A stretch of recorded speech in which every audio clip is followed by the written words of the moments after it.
오늘 우리가 읽은 본문은 사건이 다 끝난 것 같습니다. 나봇도 죽었고 포도원은 이제 아합게 됐습니다. 정말 이렇게 오늘 본문에도 이렇게 나와요. 이렇게 가로쳐 놓고 이제 후대의 평가거든요. 뭐라 그러냐면 자기 부인말 때문에 우상 숭배하고 이렇게 악해진 사람은 이 사람 압권이다 이렇게 적어놓죠. 참 그렇죠. 이게 저희끼리 구약성서를 읽으면서 왕 중에 가장 찌질하면서 가장 짜잔한 전라도 사투리인데요. 뭔가 좀 불쌍해 보이는 게 아합입니다. 그 왕이 조금 전까지 이러 있다가 이제 신나가지고 이제 그 땅 내 땅 됐다고 땅 받으러 가는데 엘리야를 거기서 딱 만난 겁니다. 이 사람 좀 그래요. 뭐냐면 엘리야 만나자마자 그래도 일국의 왕이잖아요. 뭐 좀 체면도 있고 좀 점잖성도 있잖아요. 보자마자 화부터 내는 거죠. 이 내 원수야 그러면서. 왜냐면 자기가 엘리야 때문에 3년. 이 사람은 어떤 게 있냐면 되게 단순한 사람이에요. 갈멜산 사건을 겪으면서요. 사실은 그게 뭐 그런 기적이 매일 일어나는 거 아니잖아요. 뭐 몇십 년에 한 번 일어나는 거 아니잖아요. 그거 정말 뭐 몇백 년에 한 번 일어나는 놀라운 기적인데 그걸 보고도 뭐라고 생각하는 겁니까? 마음에 느끼는 게 없어요. 느끼는 게 없고 그냥 저 엘리야 때문에 내가 3년 고생했다. 내가 통치하는데 쟤 때문에 내가 힘들어. 이 생각밖에 없는 거죠. 정말 이 사람 뭔가 쪼잔하고 찌질하고 단순하고 무지하고 아주 얇아요. 근데 이 아합이라는 사람 제가 이렇게 길게 말씀드린 이유가요. 어찌 보면 우리에게서 보여지는 쉬운 사람의 모습일 수도 있습니다. 그런 생각도 들어요. 사람이 악해서 하나님을 떠나가는 것도 있지만 때로는요. 사람의 그 가치나 자기 존재를 너무 가볍게 여기다 보면 자기도 모르게 가는 거죠. 간혹 그런 분들 많이 봤어요. 예전에 제가 신학생 때 여름에 금식기도원을 이렇게 학교 친구들하고 같이 갔다가 숙소비가 너무 비싸잖아요. 그래서 한 명이 텐트를 갖고 와가지고 텐트 치고 이렇게 있는데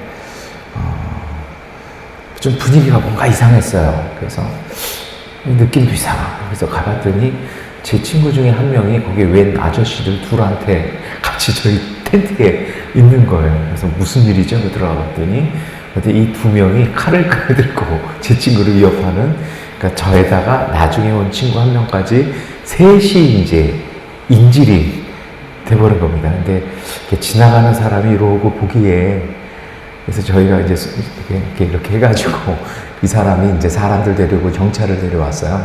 그러니까 쉽게 말하면 그래서 제가 그 길 잘 안 가는데 오살리기도원에 통일로라고 예쁜 길이 있거든요. 근데 그 안에서 이제 이렇게 막 하는데 경찰이야 무조건 나가라 이러고 있고 시간 지나서는 그 부인까지 그 근처 살았나 봐요.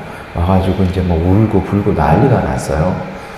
이 얘기로는 이제 술만 먹으면 그 사람이 그런 사람이라는 거죠. 근데 이제 방법이 보니까 이게 쉽게 끝날 것 같진 않아요. 이 사람도 그게 이제 자기 이번에 나가면 자기 진짜 감옥 간다라는 그게 있어서 안 내보내주는 거죠. 그러니까 어떻게든 저희가 설득을 해야 되는 그런 상황인데 쭉 얘기를 하는데 이분이 나중에 뭐라고 그러냐면 자기 정말 이러고 싶지 않대요. 그래서 애가 와가지고 3일 금식도 했대요. 그러니까 금식하고 나니까 너무 배고파가지고 너무 힘이 없어가지고 그래서 술을 다시 마셨대요. 참 논리가 희한하죠. 그러고 나니까 이제 그 술 기운에 또 옛날 버릇이 나온 거죠. 그래서 쭉 자기 인생 얘기를 하는데 제가 듣기에 이분이 약한 분은 아닌데 그래가지고 나중에 이제 처벌 불어서 저희가 바로 파출소에서 써서 이렇게 구속시키지 마시라고 그렇게 탄원한 적이 있었는데요. 뭐냐면 그냥 그 작은 충동에 끌려가는 거예요. 그러니까 자꾸 실수하고 자꾸 삶을 망가지고 이렇게 되는 거죠. 그러면서 제가 그때 그 경험을 하면서 사람이 이렇게 되는 건 악한 뿐이 아니라 자기 자신을 너무 약하거나 아니면 자기의 심지라고 그러죠. 그게 너무 약하면 끌려갈 수 있다라는 것입니다. 아합이 꼭 그런 사람 같습니다. 오늘 본문은 그런 얘기를 합니다. 일이 딱 벌어졌을 때 사실은 어제 본문까지는 이런 생각을 해요. 하나님은 뭘 하고 계셨나? 나봇이 그렇게 시달릴 때. 내일까지도 그런 말씀을 드리겠습니다만, 근데 오늘 본문은 그런 얘기를 합니다. 하나님은 이걸 다 보고 계셨다라는 것입니다. 근데 왜 하나님은 아무 일도 안 하셨나? 내일 정도 말씀을 나누려고 하는데요. 근데 하나님 다 보고 계셔서 뭐라고 얘기하십니까? 엘리야를 보내십니다. 가서 심판하겠다라는 하나님의 벌을 전하라고 예언자를 보내십니다. 아합은 기뻐가지고 그 땅에 왔다가 엘리야를 만나죠. 그리고 화를 내고 얘기하다가 엘리야가 아주 신랄하게 하나님의 말씀을 전합니다. 이 말씀을 읽어가면서 우리는 뭘 알 수 있을까요? 하나님은요, 잊힌 사람 기억하시고 보이지 않는 사람도 보고 계신다라는 것입니다. 아합과 이세벨의 판단 속에서는요, 이제 나봇 죽었으니 끝났다고 생각합니다. 그런데 하나님은 아니라는 것입니다. 너는 강탈했다라는 것입니다. 그리고 그것을 위해서 살인했다라는 것입니다. 그것이 바로 죽이고 또 빼앗았다라는 얘기입니다. 사람들은 포도원을 봅니다. 아합도 포도원 땅만 봅니다. 그런데 하나님은요, 나봇을 보았던 것입니다. 그리고 아합을 보았습니다. 그리고 이세벨을 보았습니다. 무슨 얘기일까요? 사람들은 성공만 보지만 하나님은 그 과정에서 희생된 생명을 보고 계신다라는 것입니다. 그리고 이것을 통해 구약 성서는 우리에게 주시는 것이 있습니다. 하나님께서는 모든 역사의 주인이시라는 것입니다. 그래서 모든 것을 보고 계신다라는 것입니다. 우리 역시 때때로 수고에 비해 열매가 작고요, 기도에 비해서 현실이 답답하게 느껴질 때가 있습니다. 그래서 우리는 실망합니다. 그래서 우리는 어리석은 일이라고 생각을 합니다. 그러나 하나님은 그걸 기억하고 계십니다. 그런데 나중에 깨닫게 되는 것이 있습니다. 때로는 억울할 때도 있고요, 때로는 빼앗길 때도 있지만 다른 상급이 있다는 걸 느낍니다. 뭐냐면요, 그 억울함을, 때로는 그 분노를, 때로는 그것을 참아내면서 제 자신이 성숙해지는 걸 발견합니다. 그걸 통해서 자라나는 걸 보는 것입니다. 세상은 성공을 봅니다. 박수를 보죠. 쉼을 봅니다. 그런데 하나님의 은혜는요, 모든 경로를 통해서 옵니다. 하나님의 상급은 박수 받는 것에 있는 것이 아닙니다. 하나님 안에서의 하나님의 인정이 있습니다. 우리의 발전이 있습니다. 제가 그랬잖아요. 악함 때문에 사람이 나빠지는 것만은 아니라고요. 사실은 그 과정들을 겪어나가면서 우리는 강해집니다. 단단해집니다. 어떤 분들은 험한 일을 겪으면서 망가지기도 하고 나빠지기도 합니다. 사나워지기도 합니다. 말에 분노가 실리기도 합니다. 부정이 실리기도 합니다. 그런데요, 똑같이 나쁜 일이지만 그것을 하나님 안에서 받는 분들은요, 하나님께서 지켜보심을 기억하고 받아들이시는 분들은 안에서의 또 다른 축복의 길을 걸어갑니다. 내가 변하기 시작합니다. 더 강해지기 시작합니다. 단단해지기 시작하고요, 더 지혜로워지기 시작합니다. 그리고 더 공교해지기 시작합니다. 이게 진짜 축복입니다. 하나님은 잊지 않으십니다.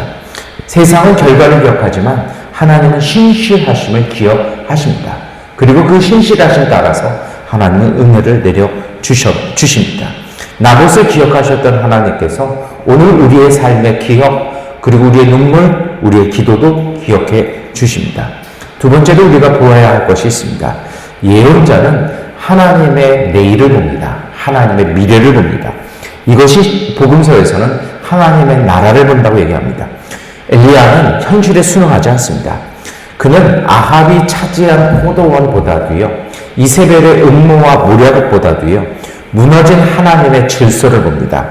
그리고 하나님의 말씀이 맺을 때 그는요, 자기 보자마자 화부 떠내는 왕을 향해서 이야기합니다. 엘리야가 전한 이 예언의 핵심은 간단합니다. 누가 이 세상의 주인이냐라는 것입니다. 아합의 문제는 포도원을 탐한 것이 아니라 자기 자신을 주인으로 여긴 것입니다. 사실 아합과 이세벨 자체도요, 그건 나봇의 것이라고 생각을 했습니다. 자기들이 왕이고 왕비지만 주인 아닌 거 알았습니다. 그러니 이세벨이 그렇게 음모를 꾸미고 사건을 조작해서 나봇을 죽게 만든 것은 이미 그들도 주인이 아닌 것을 안다라는 것입니다. 그럼에도 그들은 자신들의 욕심을 행사했습니다. 예수님께서 복음 전하신 갈릴리도 그런 곳이었습니다. 그리고 더 놀라운 사실은요, 그러한 사람들이 판치는 그곳에도 하나님 나라의 복음은 살아있다라는 것입니다. 하나님 나라가 무엇입니까? 하나님 나라는 하나님의 뜻이 삶 가운데 살아나는 시간입니다. 때로는 밝히고, 때로는 빼앗기고, 때로는 울 수 있어도 다시 회복시키시고, 다시 살리시는 하나님의 놀라운 축복이 있는 곳, 그것이 바로 하나님 나라라는 것입니다. 예수님께서 가난한 사람들과 함께 하셨습니다. 소외된 사람들 품어주셨습니다. 하나님의 다스림이 시작되었음을 보여주신 것입니다. 예수님의 제자들 그리고 초대교회 성도들이 똑같이 로마로부터 박해받고 핍박받았고 빼앗기고 고문당하고 그리고 그들은 사라졌습니다. 순교했습니다. 그들도 나봇이었습니다. 그런데 놀라운 사실은요, 그들의 무덤이 지금은 성지가 되고 그 무덤의 자리가 지금은 다 교회가 되었다는 것입니다. 하나님은 기억하십니다. 때로 우리는 그렇게 볼 수 있습니다. 그 순교의 자리에 하나님은 왜 침묵하셨는지를 탄원할 수도 있습니다. 그런데요, 조금 더 깊은 얘기지만 그런 순교자들의 삶에는요, 더 오래 사는 것보다 내 생명 걸고 내 생명 바쳐서 복음을 증거하는 것이요, 내가 더 오래 사는 것보다 지금 죽어도 하나님의 자녀임을 고백하고 죽는 것이 더 행복하다라는 또 다른 삶의 가치가 그들 속에 그 순교를 행복하게 받아들일 수 있는 또 다른 은혜였다라는 것입니다. 믿음은 현실에 갇혀 사는 것이 아니라 하나님께서 이루시는 하나님의 나라를 보는 것입니다. 그래서 하나님은 보십니다. 그리고 하나님은 축복하시고 때로는 심판하십니다. 엘리야의 예언 엄중합니다. 무섭습니다. 그런데요, 이 다음 부분은 제가 구약성서에 보면서 제일 읽기 싫은 부분입니다. 그대로 이루어져야죠. 근데 이 찌질한 인간 아합은요, 마음이 여려요. 언제는 좋다고 오더니요, 마누라덕에 땅 차지했다고 떵떵거리더니요, 이젠 쪼그라집니다. 그리고 금식합니다. 그리고 의로운 죄를 합니다. 그리고 막 걱정하기 시작합니다. 아합이 이렇게 자기를 낮추니까요, 전 이 부분 싫어요, 솔직히. 하나님이 그걸 보시고 미루십니다. 근데 여기엔 더 깊은 은혜가 있죠. 하나님은 죄를 미워하시지만 사람을 포기하지 않으십니다. 예전에 이 본문 묵상하면서 그런 기도를 한 적이 있습니다. 왜 그러셨을까요? 하나님의 응답은 아주 단순했습니다. 너도 똑같다. 우리 모두가 죄인이잖아요. 아합만 죄인은 아니잖아요. 그런데 하나님은 그 죄가 아니라 지금 우리의 자세를 보신다는 것입니다. 예언의 목적은 정죄가 아니라 회복입니다. 성결입니다. 회개는 완전해지는 것이 아니라 변화하는 것입니다. 하나님을 떠나던 마음이 다시 하나님께 향하기 시작했습니다. 그러자 하나님은요, 미루십니다. 우리 소망은 우리 자신에게 있지 않습니다. 은혜에 있습니다. 그래서 오늘 본문이 우리에게 넌지시 얘기해 주는 것이 있습니다. 이 본문이요, 포로기 때 읽었다고 말씀드렸잖아요. 이미 나라가 망했어요. 성전이 파괴되었어요. 뿔뿔이 흩어졌어요. 자기들은 그 벌을 받은 거예요. 오늘 이 열왕기상의 본문이요, 이스라엘 백성에게, 유대 사람들에게 전하는 메시지가 있습니다. 하나님은 죄를 보지 않고 회개하는 심령을 보신다는 것입니다. 그래서 하나님 나라의 영성은요, 세상 떠나 사는 것이 아니라 하나님께서 맡기신 세상 안에서 겸손한 모습으로 하나님 안에 살아가는 것입니다. 이제 우리 기도할 시간입니다. 우리 모두에게도 각자의 포도원이 있습니다. 가정, 일터, 이웃, 교회. 어제도 말씀을 드렸던 것 같습니다. 예수님은 갈릴리 삶 속으로 들어가셔서 똑같이 사셨습니다. 그런데 조금 다르게 사시죠.